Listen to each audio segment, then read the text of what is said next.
Hello everyone, welcome to mobile bus. আজকে আমি কথা বলবো ভিভোর আপকামিং স্মার্টফোন ভিভো Y27। এই স্মার্টফোনটি রিসেন্টলি বাংলাদেশ মার্কেটে আসতে যাচ্ছে, সেটি হতে পারে নেক্সট মাসের শুরুর দিকে। এই স্মার্টফোনটি 6GB 128GB ভেরিয়েন্টে লঞ্চ হতে যাচ্ছে, আর যেটির আনুমানিক দাম হিসাব করা যায় 23,000 টাকার আশেপাশে হতে পারে।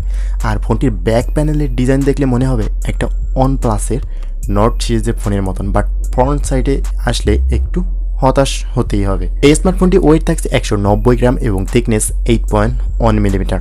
ওয়েট থিকনেস বেশ যথেষ্ট ঠিকঠাকই থাকছে। ফোনটি পাওয়া যাবে 3টি কালারে, তবে কালার 3টি হলেও বাংলাদেশ মার্কেট লঞ্চ হওয়ার ক্ষেত্রে 2টি কালারই আসে। এখানে 3টি কালারের মধ্যে থাকছে অবসিডিয়ান ব্ল্যাক, ডাউন হোয়াইট এবং পোর্টশিট ব্লু কালার। স্মার্টফোনটি ব্যাক এবং ফ্রেমে প্লাস্টিক বিল্ডের তৈরি।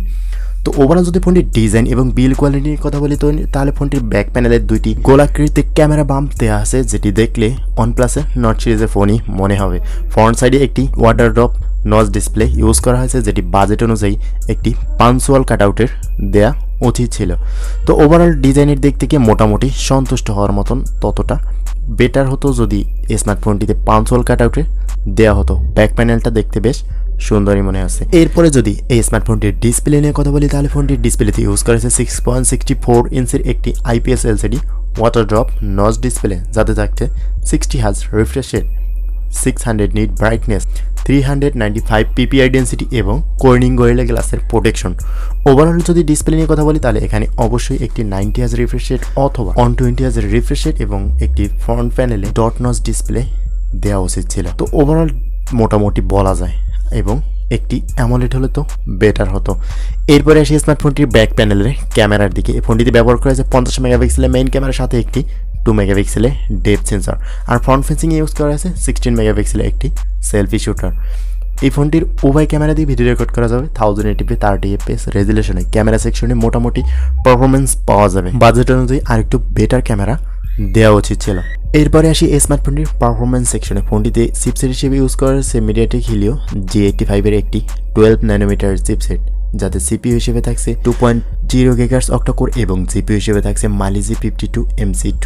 আর ফোনটিতে একটি মাত্র ভেরিয়েন্ট থাকছে 6GB এবং 128GB থাকছে মেমোরি কার্ড ইউজ করার মতন সুবিধা। আর ফোনটি রান করবে ফান্টাস Y13-এর সাথে Android 13। তো ওভারঅল পারফরমেন্স সেকশনে G85-এর প্রসেসরটা একটু কম হয়। এর আগের যে স্মার্টফোনটি ছিল 6GB, সেটিতে স্ন্যাপড্রাগন 680-র একটি 6 ন্যানোমিটার বেটার প্রসেসর ইউজ করা হয়েছিল, বাট এখানে চিপসেটেরও কমতি থাকছে। বাট দামের ক্ষেত্রে কি হয় দেখা যাবে রিসেন্টলি। এরপরে সেই স্মার্টফোনটি পাওয়ার সেকশনে। ফোনটিতে ইউজ করা হয়েছে 5000 mAh ব্যাটারি এবং চার্জিং হিসেবে থাকছে 44 ওয়াটের ফাস্ট চার্জার। তো চার্জিংয়ের দিক থেকে যথেষ্ট সুবিধা দেবে। 5000 mAh ব্যাটারি এবং 44 ওয়াটের চার্জার দিয়ে আপনি চার্জ করে অনায়াসে পুরো দিন ইউজ করতে পারবেন। 44 ওয়াটের চার্জার দিয়ে আপনি পুরো দিন ইউজ করার মতন রিসেন্টলি চার্জ করতে পারবেন। এছাড়া স্মার্টফোনটি কানেক্টিভিটি সিস্টেমে থাকছে loud speaker, 3.5 millimetre headphone Jack এবং সিকিউরিটি হিসেবে থাকছে side mounted fingerprint sensor. Bluetooth হিসেবে থাকছে 5.0, USB Type-C port, wifi, NFC। তো এবারে আসি স্মার্টফোনটির মূল্য। এই স্মার্টফোনটি যদি 23,000 টাকায় লঞ্চ করা হয় বাংলাদেশ মার্কেটে, সেই ক্ষেত্রে আপনার কাছে কেমন হতে পারে অবশ্যই কমেন্ট করে জানাবেন। আমার কাছে মনে হয় চিপসেট, ক্যামেরা এবং ডিসপ্লের দিক থেকে যথেষ্ট কমতি থাকছে এই বাজেটে। এখানে যদি এই স্মার্টফোনটি 19 থেকে 20,000 টাকা বা 18,000 টাকার মধ্যে লঞ্চ করা হতো তাহলে বিষয়টা বেটার হতো। তো আজকের ভিডিওটি এই পর্যন্তই, কথা হবে নেক্সট কোনো ভিডিওতে। ততক্ষণ পর্যন্ত ভালো থাকবেন, সুস্থ থাকবেন, আল্লাহ হাফেজ।